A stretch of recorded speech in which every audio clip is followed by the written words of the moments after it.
Bueno, hoy vamos a hablar de la República, el diálogo más extenso de Platón. Está compuesto de 10 libros, lo que ha dado lugar a largos debates sobre el modo de su composición. Algunos dicen que es una recopilación de diálogos compuesto a lo largo de varios años, y acaso por eso faltos de unidad. Lo cierto es que es como un testamento, como un concentrado de su pensamiento, y desde ya nada socrático, lo que se hace evidente por el carácter afirmativo, hasta doctrinario. En segundo lugar, hay que indicar que el título no es de Platón, porque debió llamarse Política, pero Política era la de Aristóteles. Además, la palabra república con que se ha titulado el diálogo debe entenderse con un sentido diferente del actual, más bien como la palabra entrecortada res pública, la cosa pública.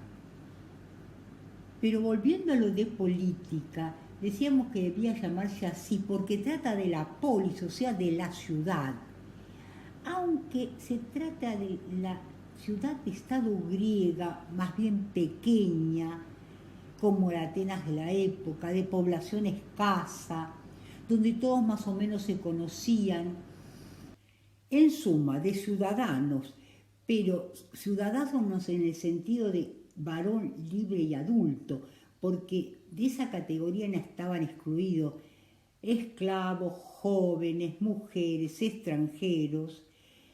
O sea, para decirlo en pocas palabras, ciudadanos eran los varones reunidos en asamblea.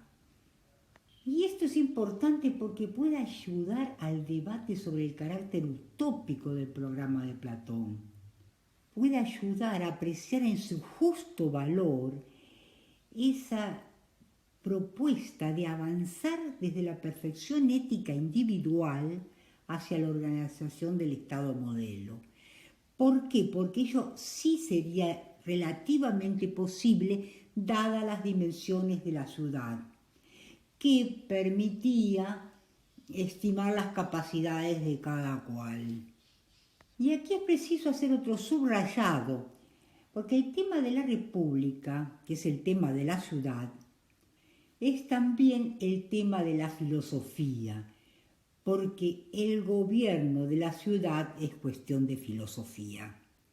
La clave de esto está en la ya mencionada Carta Séptima que él escribe en el periodo comprendido entre sus viajes a Siracusa. O sea, como conclusión de las experiencias vividas, ese espectáculo de corrupción e injusticia que llevan a Platón, que desde joven tenía una fuerte vocación política, a realizar un desvío incursionando en la filosofía, o sea, en el camino de la verdad y el supremo bien. Pues solo el filósofo que se aventura en esa travesía estaría habilitado para gobernar. Aquí en la República todos los temas están presentes: la educación, la justicia, la teoría de las ideas, la inmortalidad del alma. Y quizá por eso se dijo que era falto de unidad. Pero sin embargo, el tema de la unidad depende un poco del lector. Si nos dejamos llevar por la cadencia, no es difícil hallar una continuidad y ver cómo las ideas se engarzan unas tras otras, porque el tema es siempre el mismo: la justicia, que es el orden de la ciudad. Y esto siempre en el ámbito de lo social y del individuo. Por ejemplo, después de comprobar que la justicia es el orden entre las partes de la ciudad, Platón hace un movimiento regresivo hacia el individuo, hacia el alma, pues sólo partiendo de la perfección del sí puede llegarse al estado ideal. Así, la analogía entre ciudad y alma queda establecida con fines a la vez didácticos y doctrinarios.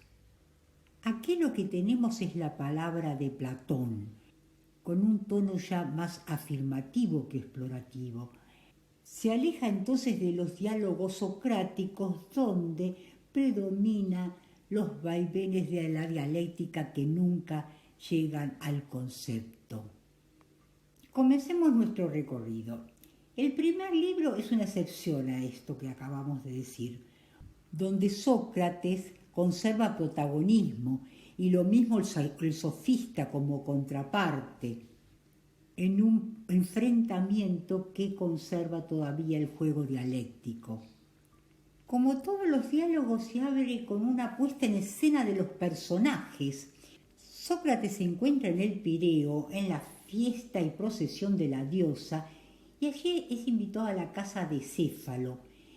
La introducción de este personaje, un anciano de cierta fortuna, tiene un fin.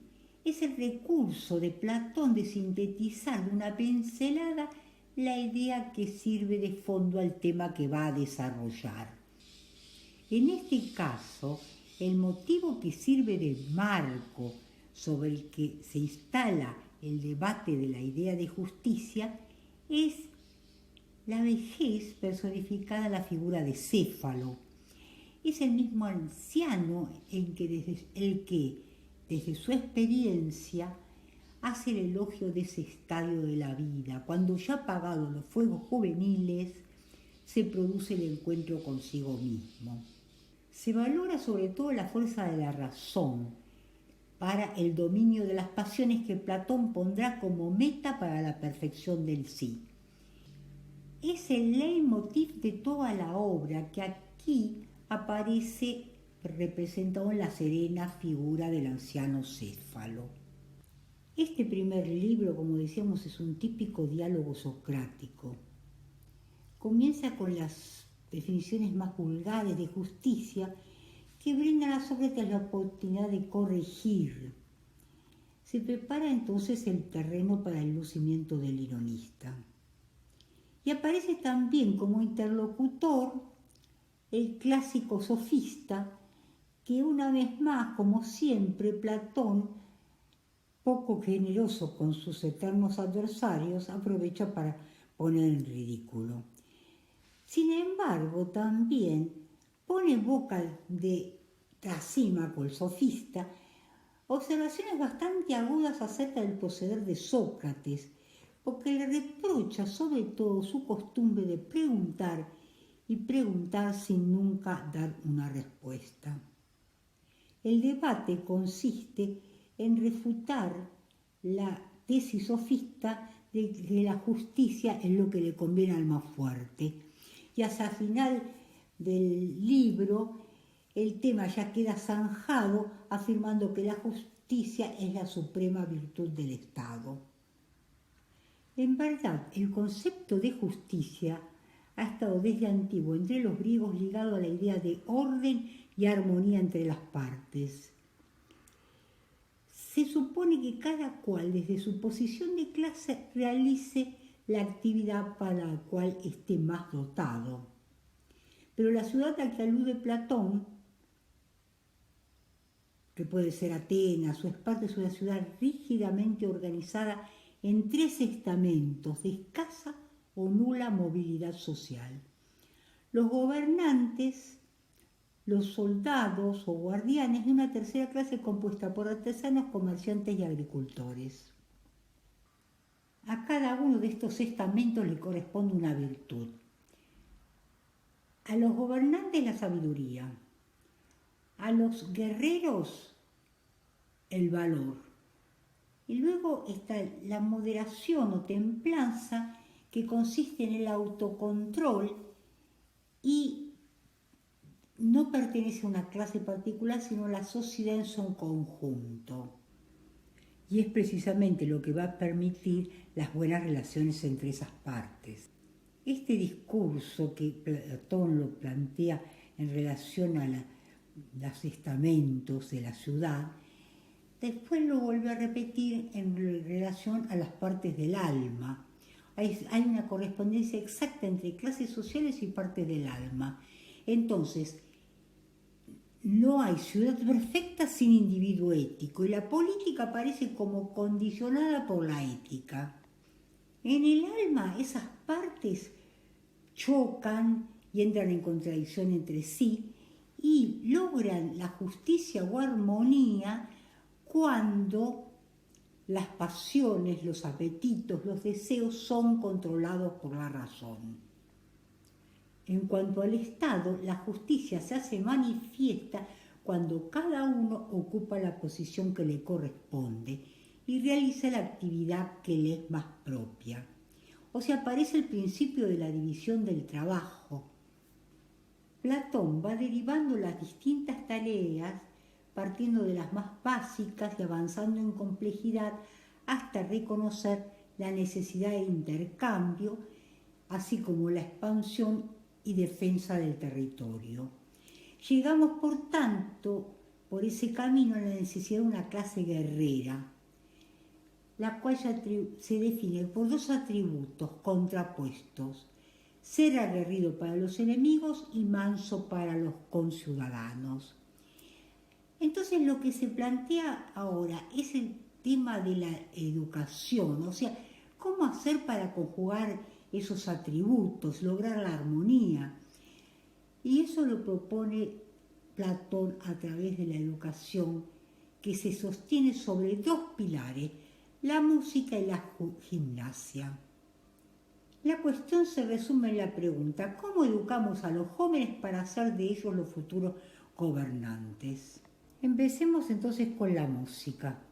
Aunque la música para los griegos es mucho más que lo que entendemos nosotros por música. Platón comienza haciendo consideraciones acerca de los distintos modos y condena el jónico y el lidio por ser considerados propios de los festines. Ensalza, por el contrario, el modo frigio por imitar el tono del hombre valeroso y el dórico por imitar el tono del hombre apacible. De los instrumentos expresa su preferencia por los de cuerda y entre ellos los de pocas cuerdas y escasas armonías, tales como la lira y la cítara, y condena en cambio la flauta como instrumento endemoniado lleno de sonidos capaz de producir infinidad de armonías. Se ve entonces que Platón evalúa, según una constante, desterrar todo lo enervante y apasionado y promover en cambio tonos e instrumentos que evoquen serenidad o moderación. Pero decíamos nosotros que la música para los griegos es más que la idea que tenemos hoy de música. Es lo relativo a las musas, esas deidades que alientan toda obra de creación. Música entonces es poesía, y ahí le toca el turno a los poetas, a quienes Platón los expulsa de la República, sobre todo a Homero. ¿Y por qué propone desterrarlo? Porque sus composiciones no son aptas para educar a los niños, ya que cuentan fábulas mentirosas donde los dioses hacen la guerra a los dioses, conspiran, cometen actos de venganza y por tanto no pueden ser modelos para los jóvenes. Otro motivo para reprobarlos es que a menudo muestran a los héroes temerosos de la muerte o confundidos entre quejas y lamentos. ¿Y qué propone entonces Platón? Propone en su lugar fábulas sencillas, donde todo está más o menos claro, dioses de una sola cara, generadores del bien y de la verdad, héroes dignos, capaces de enfrentar las mayores desventuras con valor.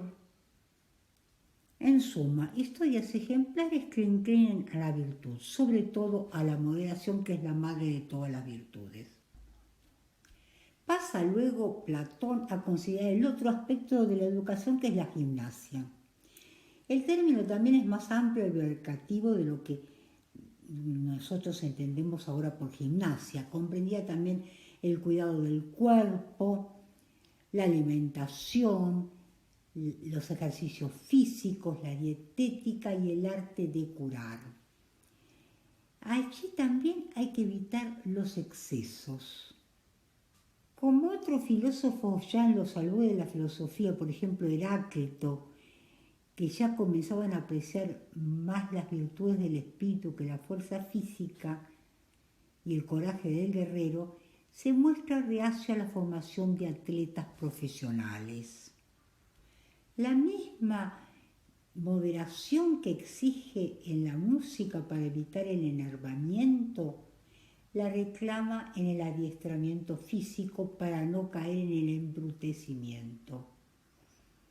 Tampoco para Platón es bueno abusar de la medicina, y en esto es muy taxativo. Dice que un trabajador ocupado en su tarea no tiene tiempo para enfermarse, que solo se enferman los perezosos. A partir del libro quinto, Platón va a ocuparse de la familia y por tanto introduce el tema de la mujer, respecto del cual se muestra más innovador que en otros.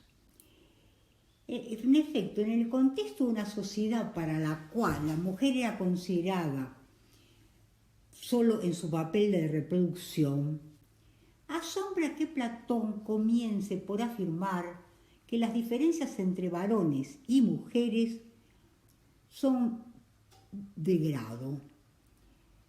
O sea, todavía conserva la idea de que hay una diferencia, pero por lo menos lo plantea como de orden cuantitativo.